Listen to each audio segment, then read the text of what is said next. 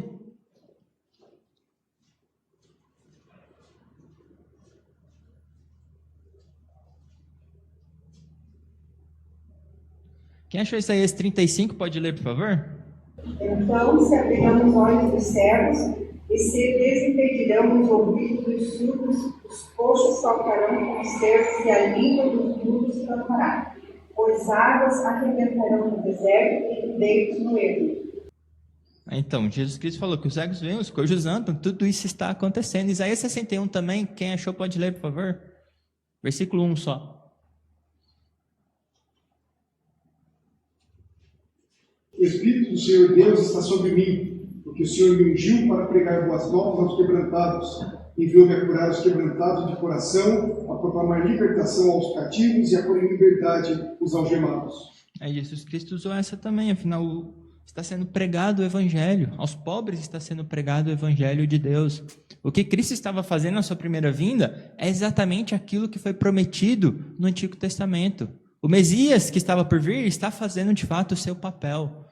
Todos os judeus nós sabemos muito bem que esperavam que o Messias fosse o quê? O libertador deles imediato, o guerreiro que ia fazer o reino deles e a liberdade, toda a escravidão e tudo mais, terrena. Eles não entendiam profundamente qual era o papel, o que Cristo viria fazer na nossa libertação eterna que já aconteceu por meio da cruz de Cristo. Então Cristo respondeu com as profecias sendo cumpridas. Uma outra profecia que é interessante é que a gente tem Jesus como Deus e homem. A gente fala isso, a gente talvez entende melhor hoje, né? Não que a gente compreenda perfeitamente como isso é possível, né? A natureza dual de Cristo, mas isso também estava nas Sagradas Escrituras. Abram lá de novo Isaías capítulo 7, Isaías capítulo 9 também. Então Isaías 7, 14.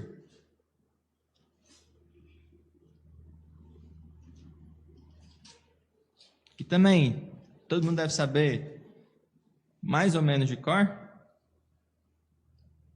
Que Acaz não quis receber o sinal, né? Isaías falou que receberam o sinal mesmo. 14 está escrito assim: portanto, o Senhor mesmo vos dará um sinal. Eis que a virgem conceberá e dará à luz um filho, e lhe chamará Emanuel. Então, o que está falando aqui? O Messias, ele nasceria de uma mulher. Ele receberia o quê? Carne. Seria encarnado. Nasceria, passaria a existir. Jesus assumiria uma natureza humana. Mas esse filho que nasceria da virgem seria chamado o quê? Emanuel, que é... O pastor já respondeu a pergunta que eu ia fazer, né? Emanuel significa o quê? Deus conosco. Esse filho que nasceria também seria Deus. Não seria uma criatura meramente, mas também teria natureza divina. Seria o próprio Deus. Certo? Então ele teria essa natureza humana e divina. Isaías 9 também, esse que talvez vocês saibam melhor ainda de cor, está escrito o quê? Porque o menino nos nasceu, um filho se nos deu, e o governo está sobre os seus ombros, e o seu nome será Maravilhoso Conselheiro, Deus Forte, Pai da Eternidade, Príncipe da Paz. Então o que está falando aí bem no início? Um menino nos nasceu. Então nasceu um menino, veio como um bebê, como ser humano, a semelhança do homem, mas também um filho nos foi dado. Antes do nascimento, um filho, gerado eternamente, como a gente fala, né? O Filho de Deus nos foi dado, não simplesmente passou a existir, mas nos foi dado. Essa natureza dual do Jesus homem nascer e do Filho de Deus nos ser dado, foi prometido também no Antigo Testamento. Isso não é uma novidade que começou a surgir quando Cristo veio ao mundo, mas isso estava também no Antigo Testamento. O Filho de Deus, o eterno Jesus Cristo, nasceria também, assumiria uma natureza humana. E a gente tem o próprio Jesus falando sobre isso. Abram lá em Mateus 22, quando ele pergunta, né, aos fariseus, sobre Salmo 110, o salmo mais citado no Novo Testamento, direto ou indiretamente, o que Jesus fala? Mateus 22, 41 ao 46, quem achou pode ler, por favor?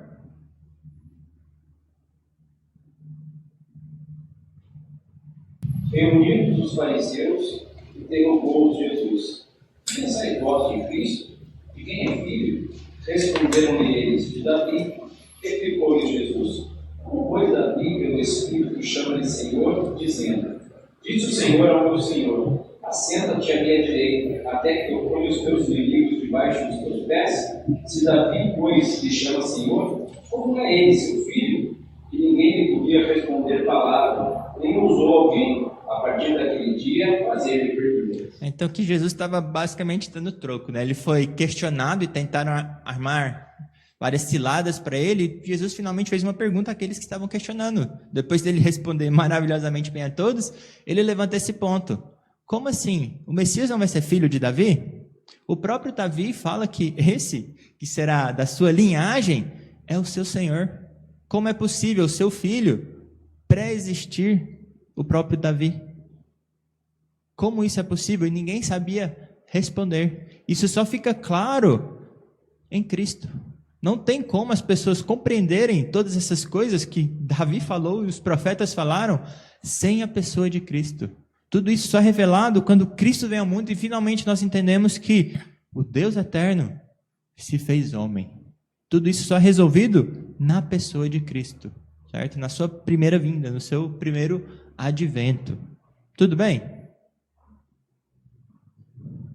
Algo simples de entender, né? Duas naturezas. A gente fala que Jesus tem três pessoas e uma natureza, uma essência, e depois tem Jesus Cristo com duas naturezas, né? Os fariseus não entendiam por que ele era... Não entendiam por que ele era chamado filho de Davi, é isso? Eles não conseguiam conciliar as duas coisas. Eles sabiam que o Messias era filho de Davi, viria da geração de Davi, de Judá, o cetro que ficaria com ele. Mas também o próprio Davi, que seria o pai desse Messias, ele também chama esse Messias de Senhor. Certo? Então, como pode, né, pré-existir Davi, aquele que viria de Davi? É algo que não tem como conceber a não ser na pessoa de Jesus Cristo. Porque ele é homem, nasceu da linhagem de Davi, mas também ele é Deus, ele pré-existe, né, ele é eterno, o próprio Davi. Então, tudo bem. Outra coisa seria a casa de Jesus, promessas que nós conhecemos muito bem, que são maravilhosas, que talvez a gente leia de uma forma mais simples hoje, né? Miqueias 5:2 está falando o quê?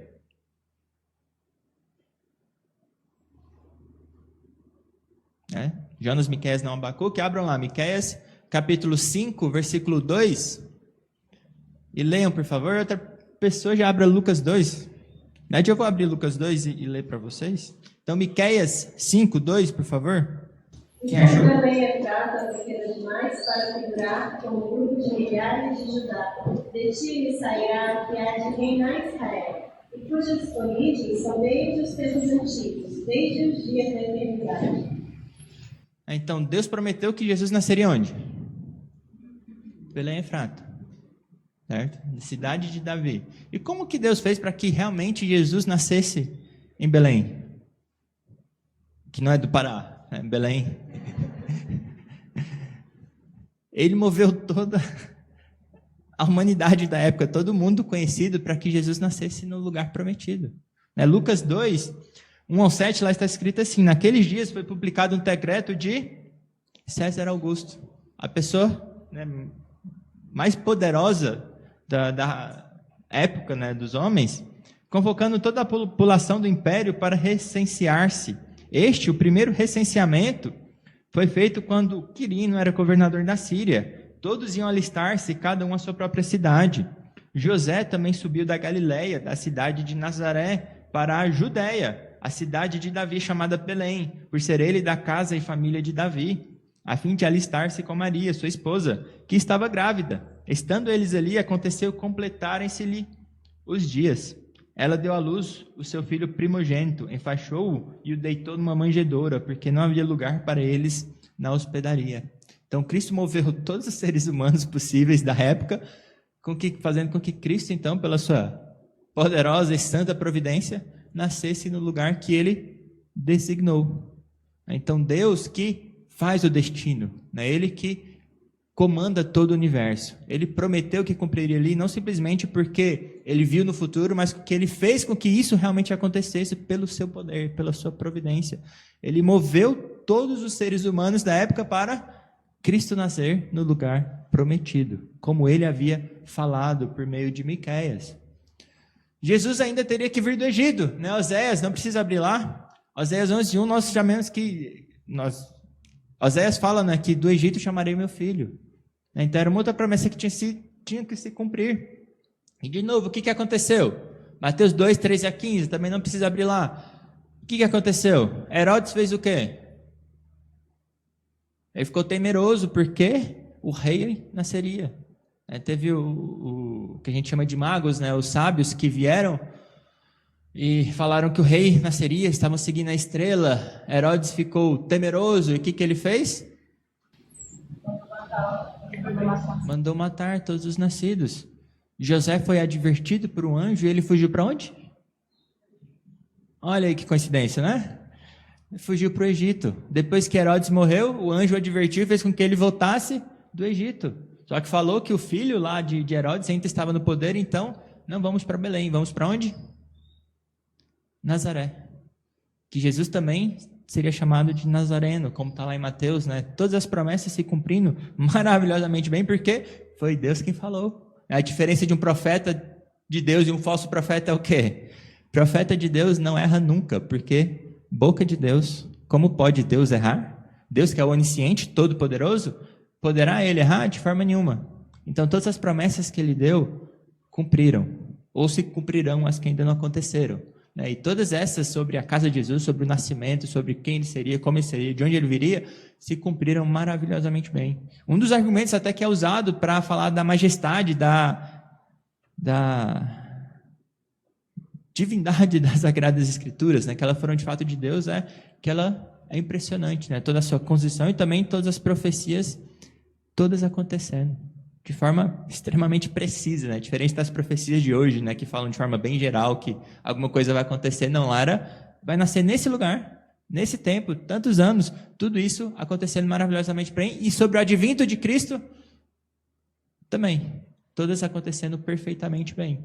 Um outro detalhe também interessante é que Jesus recebeu direito ao trono, né? Por causa da linhagem de Davi. Mas um ponto interessante é que nenhum rei poderia vir de Jeconias. Jeconias foi o último rei antes do exílio. Certo? Jeconias foi um rei bom ou foi um rei mau? Ele recebeu como punição que não teria progenitura. Não que ele não teria filhos, mas que nenhum filho dele reinaria. José veio de quem? Mateus 1 tem a linhagem, né? Mateus 1 a gente tem toda a linhagem de Jesus Cristo pela parte de José. E ele veio de Jeconias, versículo 12. Depois do exílio da Babilônia, Jeconias gerou a Salatiel, e assim foi até José. Quer dizer, Jacó gerou a José, marido de Maria. Mas Jesus nasceu de José? Não, né? Versículo 16, né? Jacó gerou a José, marido de Maria, mas não fala que José gerou a Jesus. Todos os para trás fala fulano gerou fulano. Jeconias gerou tal. Aqui fala José foi marido de Maria, da qual nasceu Jesus. José não gerou Jesus. Nós sabemos muito bem isso é bem claro. A gente fala de Maria e José, mas Jesus foi gerado, concebido pelo poder de quem? Do Espírito Santo. Então de José ele recebeu o direito ao trono, mas ele não cancelou a maldição que estava sobre Jeconias. Afinal, ele não nasceu de José. Do sangue de Jeconias não veio o herdeiro ao trono. Mas Jesus, por meio de José, a gente não tem isso claro, mas a gente também supõe, né, que Maria seja da linhagem de Davi, né? O pessoal fala isso. Porque a gente fica maravilhado com essa perfeição dos decretos de Deus e como alguns podem questionar que a Bíblia não é a verdade, vai inventando. Que perfeição é essa, né? Sem erros. No sentido da... É incrível. Na linhagem também a gente tem Judá, que teve todo o incesto e tudo mais, toda uma maldição que era falado que duraria 10 gerações. E exatamente depois de 10 gerações, quem nasceu? Davi. As 10 gerações de Judá não poderiam ter parte na Assembleia dos Santos. Mas depois que 10, que acaba a maldição, Davi vem e recebe o trono. Então, todas as promessas são maravilhosas, de Cristo e todas as que, em geral, né? Sim. Pensando também nesse sentido de aonde Jesus nasceu para as nossas vidas também, tudo perfeito, né? Se estamos nessa cidade, se estamos nessa igreja, porque Deus controla a sua soberana vontade, estamos sendo direcionados por Ele, não sempre ter isso em mente, se estamos aqui nessa cidade, nesse local, nesse trabalho, nessa faculdade, em qualquer outro lugar, foi porque Deus estabeleceu que estivesse. Não tem motivo para murmurar, né? Ele já moveu toda a raça humana na época, né, para Jesus nascer num lugar, ele não está controlando agora? Sem dúvida nenhuma. Não tem por que murmurar. Muito bem. Outra é Jesus como profeta. Jesus também é profeta? Quais são os ofícios de Cristo? Profeta, sacerdote e rei. Profeta foi o último que Calvino colocou, né? Ele não tinha colocado, depois ele acrescentou nas institutas que esse também é ofício. Ele foi prometido como profeta? Abra o Deuteronômio 18:15.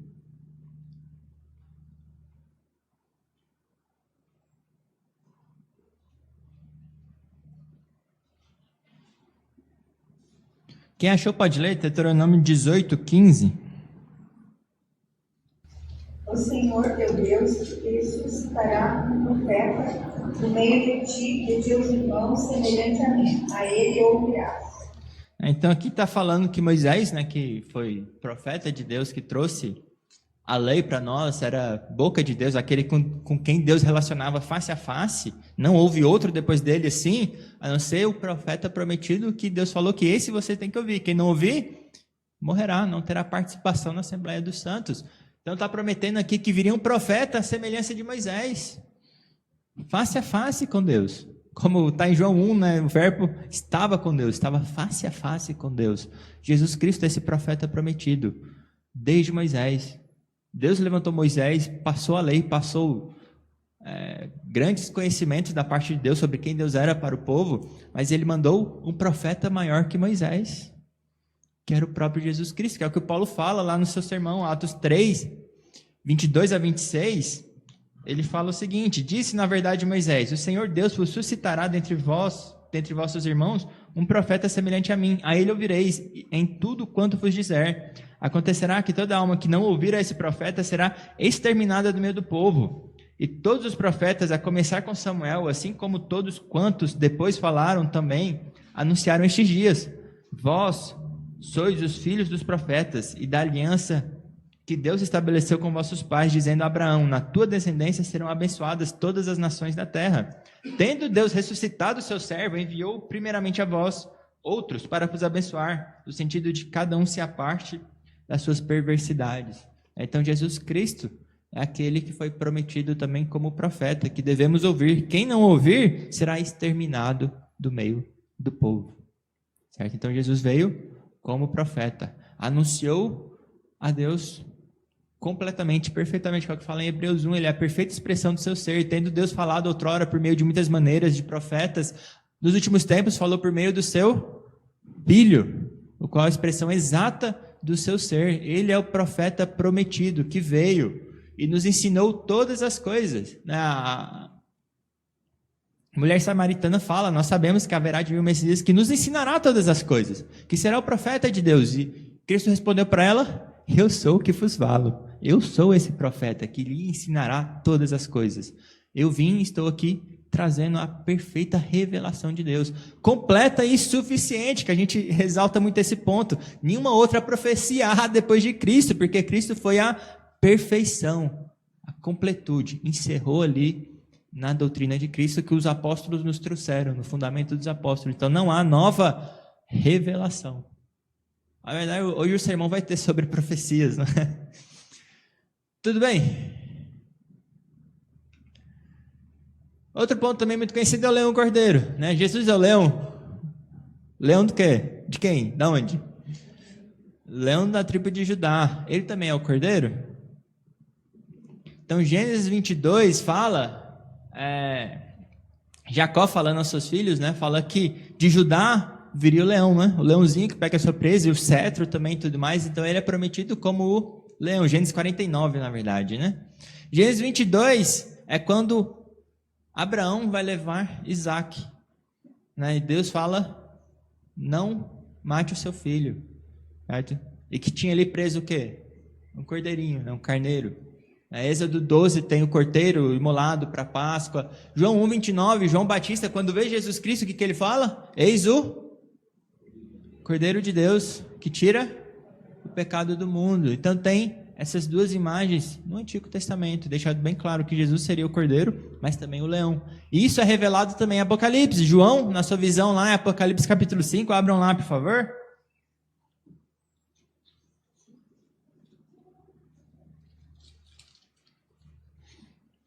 É aquela coisa, como pode um leão, né, ser morto um leão, ser um leão e um cordeiro, né? Ele afinal veio como leão para ser o rei de todos e governar sobre tudo, mas morto e passivo como um cordeiro.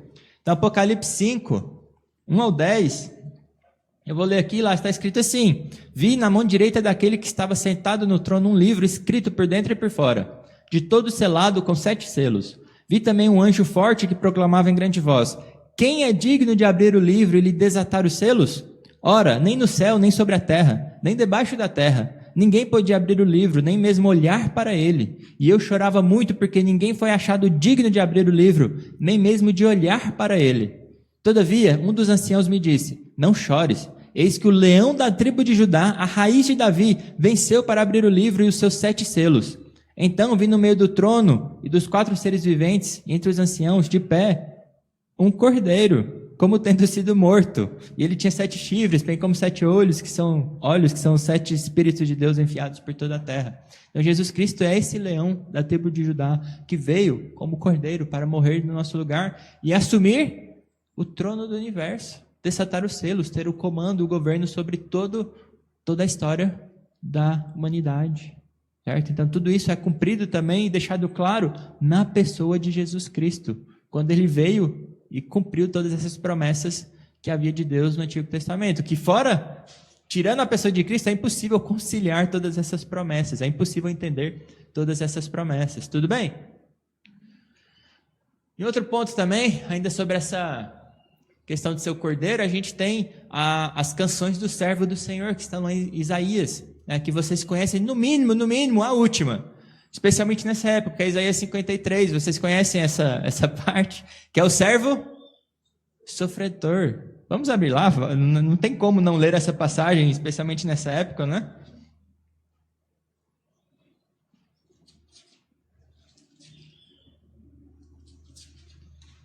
Isaías, na verdade, começando ali em 52, eu vou ler aqui, 52:13 adiante, fala: eis que o meu servo procederá com prudência, será exaltado e elevado e será muito sublime. Como pasmaram muitos à vista dele, pois o seu aspecto estava muito desfigurado, mais do que o de outro qualquer, e a sua aparência mais do que a dos outros filhos dos homens. Assim causará admiração às nações, e os reis fecharão a sua boca por causa dele, porque aquilo que não lhes foi anunciado verão, e aquilo que não ouviram entenderão. Quem creu em nossa pregação? E a quem foi revelado o braço do Senhor? Porque foi subindo como renovo perante ele, e como raiz de uma terra seca, não tinha aparência nem formosura. Olhámo-lo, mas nenhuma beleza havia que nos agradasse. Era desprezado e o mais rejeitado entre os homens, homem de dores, e que sabe o que é padecer. E como um de quem os homens escondem o rosto, era desprezado, e dele não fizemos caso. Certamente ele tomou sobre si as nossas enfermidades, e as nossas dores levou sobre si, e nós o reputávamos por aflito, ferido de Deus e oprimido. Mas ele foi traspassado pelas nossas transgressões e moído pelas nossas iniquidades. O castigo que nos traz a paz estava sobre ele, e pelas suas pisaduras fomos sarados. Todos nós andávamos desgarrados como ovelhas, cada um se desviava pelo caminho, mas o Senhor fez cair sobre ele a iniquidade de nós todos. Ele foi oprimido e humilhado, mas não abriu a boca. Como cordeiro foi levado ao matadouro, e como ovelha muda perante os seus tosqueadores, ele não abriu a boca. Por juízo o opressor foi arrebatado, e de sua linhagem quem dela cogitou? Porquanto foi cortado da terra dos viventes, por causa da transgressão do meu povo foi ele ferido.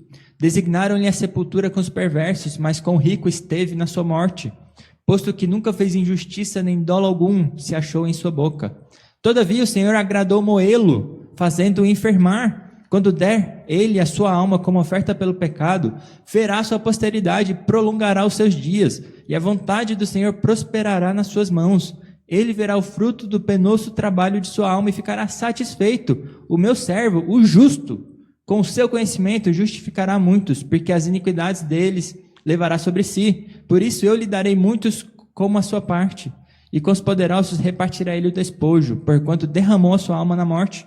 Foi contado com os transgressores, contudo levou sobre si o pecado de muitos, e pelos transgressores intercedeu. Então, imagina um judeu lendo essa profecia aqui.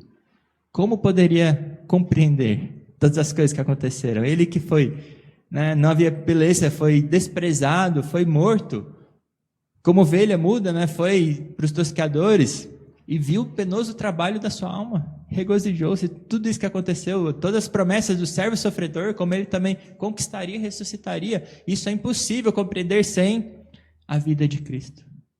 Certo? Não tem como ter as Sagradas Escrituras, o Evangelho do nosso Deus, sem ter a Cristo, o entendimento que vem por ele. Então Jesus foi esse desprezado, ele sofreu, foi morto na cruz, como ele mesmo anunciou. Mateus 16 ele falava que as Escrituras importava que ele fosse a Jerusalém, que ele fosse desprezado pelas autoridades, que ele fosse morto, mas que ele ressuscitaria ao terceiro dia. Ele falou isso várias e várias vezes para os seus discípulos, falando que isso deveria acontecer. Que Paulo fala, ele foi morto segundo as Escrituras. Certo? Tudo isso estava lá claramente nas Escrituras. De difícil compreensão sem conhecer a Cristo e a sua obra, mas estava lá. Tudo isso estava lá. E a ressurreição ao terceiro dia também. A gente vê várias referências ao terceiro dia. Em Gênesis 22, Abraão chegou ao terceiro dia, viu o monte lá o monte que o Senhor proverá. Êxodo 19, Oséias 6 fala sobre, vira até música, que ele fez a ferida, restaurará, ao terceiro dia livrará a nossa alma. E Jonas 1,17 também fala o quê? Que Jonas passou quanto tempo lá no ventre do peixe? 3 dias. Aí a gente tem que tomar um cuidado para não alegorizar as coisas, mas o próprio Jesus usou Jonas como referência. O que Jesus falou? Esta geração perversa pede um sinal, mas não lhe será dado sinal a não ser o sinal de Jonas. Certo? Então até mesmo o tempo em que ele estaria na sepultura estava registrado no Antigo Testamento. Ao terceiro dia, então, Cristo ressuscitou. Sexta-feira ele foi morto, sepultado, passou o sábado na sepultura e ao terceiro dia ressurgiu dos mortos, certo? E tem todas as referências aí, os últimos capítulos de cada evangelho, tirando João, se não me engano, que tem a ressurreição do nosso Senhor Jesus Cristo. João não é o último capítulo, mas também tem a ressurreição do nosso Senhor Jesus Cristo. Não tem como não ter isso nos 4 evangelhos, sejam sinóticos ou não. Tudo bem? Muito bem, então, o que celebramos no Natal? Depois de todas essas profecias que a gente passou, o que é o Natal?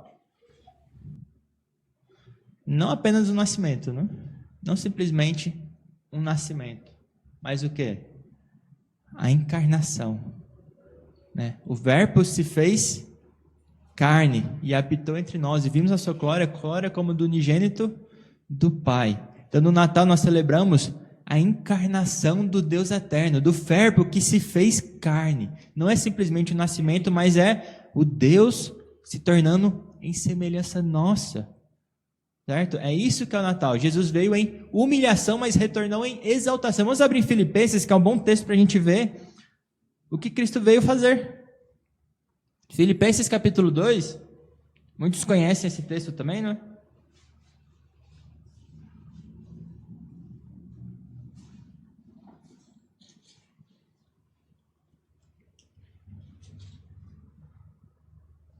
Filipenses 2, 5 ao 11, eu vou ler aqui, lá está escrito assim: tende em vós o mesmo sentimento que houve também em Cristo Jesus, pois ele, subsistindo em forma de Deus, não julgou como usurpação ser igual a Deus, antes a si mesmo se esvaziou, assumindo a forma de servo, tornando-se em semelhança de homens, e reconhecido em figura humana. A si mesmo se humilhou, tornando-se obediente até a morte, e morte de cruz, pelo que também Deus o exaltou sobremaneira, e lhe deu o nome que está acima de todo nome, para que ao nome de Jesus se dobre todo o joelho, nos céus, na terra e debaixo da terra. E toda língua confesse que Jesus Cristo é Senhor, para a glória de Deus Pai. Então, o que Paulo está falando aqui? Primeiro, Jesus abandonou sua posição soberana, certo? O que fala 6 ao 7 ali, né? Pois ele, subsistindo em forma de Deus, ele era Deus, ele é Deus, né? Ele tem a mesma essência do Deus Pai, da Trindade Santíssima. Ele não julgou como usurpação ser igual a Deus, porque ele é Deus. Satanás, ele quis ser o quê? Ele quis ser como o Altíssimo, né? Ele quis ter essa posição e foi banido do céu. Jesus Cristo, ele tem isso em si mesmo. Esses privilégios do o Altíssimo, ele tem isso em si mesmo. Direito de geração eterna, né? Não de nascimento, porque ele não nasceu, mas ele tem esse direito, esses privilégios de ser o Deus eterno. Ele não julgou como usurpação, mas o que ele fez? Abandonou esses direitos que Satanás tanto queria e foi expulso por causa disso. Jesus Cristo, com todos esses privilégios, abandonou isso. Essa posição de exaltação, certo? Isso aqui também implica que ele era o Deus eterno, né? Subsistindo em Deus. Jesus Cristo, o Deus eterno, abandonou os seus privilégios como Deus e aceitou qual posição? Ele poderia ter ido para uma posição de uma criatura mais elevada, de um anjo, alguma coisa assim, mas ele veio como o quê? Como servo, não foi? Que é o 7, meio ali do 7, né? Esvaziou-se assumindo forma de servo, certo? O Deus Altíssimo não simplesmente abandonou seus privilégios, sua glória, se esvaziou, mas assumiu a posição de servo. Ele veio para servir. Ele não veio para ser servido, mas para servir. E se tornou homem. Final do 7, então, fala que ele tornou em semelhança de homem, reconhecido em figura humana. E semelhança é como homem, não é simplesmente uma aparência externa, um espírito que se parece como homem, mas carne.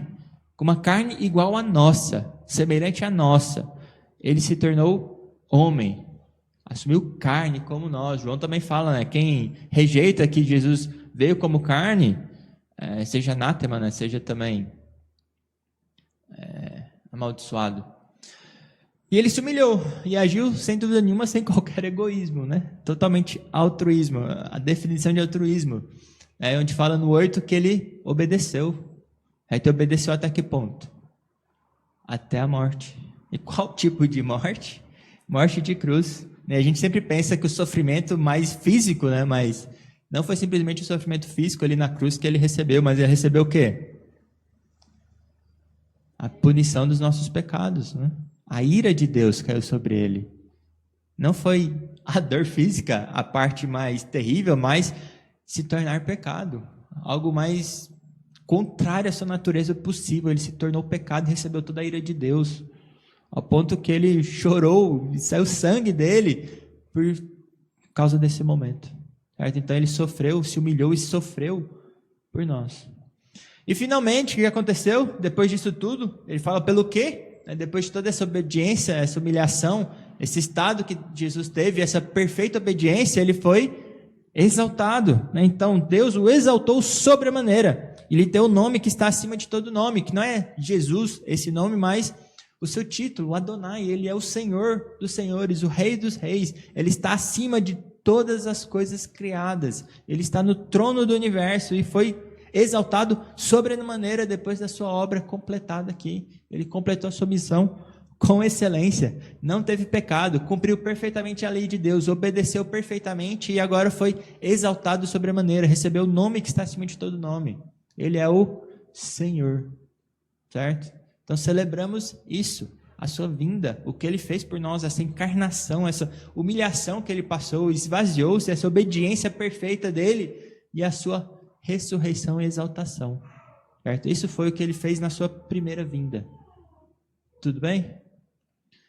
Então o objetivo, de certa maneira, resumido aqui da primeira vinda, é que ele veio em humilhação com o objetivo de redimir o seu povo, certo? No seu primeiro advento. Então ele veio para sofrer e ressuscitar, né? Mateus 16, 21, que ele fala sobre isso. Ele veio para servir e dar sua vida em resgate, né? Que está lá em Marcos 10, 45. Ele veio para dar a sua vida em resgate, nosso resgate. Ele não veio também para abolir a lei de Deus, mas para cumpri-la, né? Que é o Sermão do Monte ali, Mateus 5, 17. Ele veio para buscar e salvar o perdido. Quando ele está no episódio ali com Zaqueu, né, que houve salvação nesta casa, Jesus veio para buscar e salvar o perdido. A sua primeira vinda pode ser resumida nisso, para buscar e salvar o perdido. Afinal, todos nós estávamos o quê?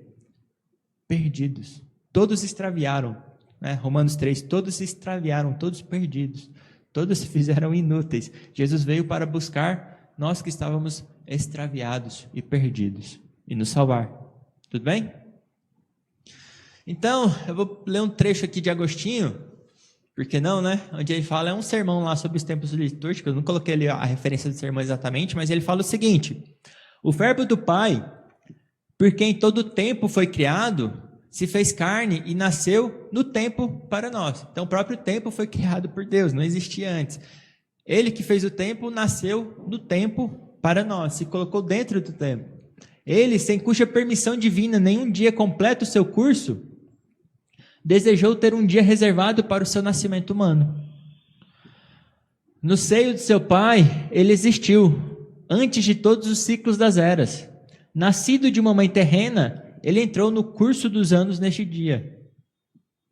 O Criador do homem tornou-se homem, para que ele, soberano das estrelas, pudesse ser nutrido no seio de sua mãe. Para que ele, o pão, tenha fome. Para que ele, a fonte, tenha sede. Para que ele, a luz, possa dormir. Para que ele, o caminho, se canse da jornada. Para que ele, a verdade, possa ser acusado por falsas testemunhas. Que ele, o juiz dos vivos e dos mortos, pudesse ser levado a julgamento por um juiz mortal. Para que ele, a justiça, seja condenada pelos injustos. Que ele, disciplina, possa ser açoitado com chicotes. Que ele, a fundação, possa ser suspenso numa cruz entre o céu e a terra. Que a coragem possa ser enfraquecida. Aquele curador possa ser ferido. Que a vida possa morrer. Para suportar estas e outras indignidades semelhantes, para nós, para nos libertar, criaturas indignas, aquele que existiu como Filho de Deus antes de todos os tempos, sem começo, dignou-se tornar-se Filho do homem nestes últimos anos. Ele fez isso, embora aquele que se submeteu a tão grandes males, por nossa causa, não tivesse feito nenhum mal. E embora nós que recebemos tanto bem de suas mãos, não tivéssemos feito nada para merecer estes benefícios. Gerado pelo Pai, ele não foi feito pelo Pai. Ele foi feito homem na mãe que ele mesmo criou, para que pudesse existir aqui por um tempo.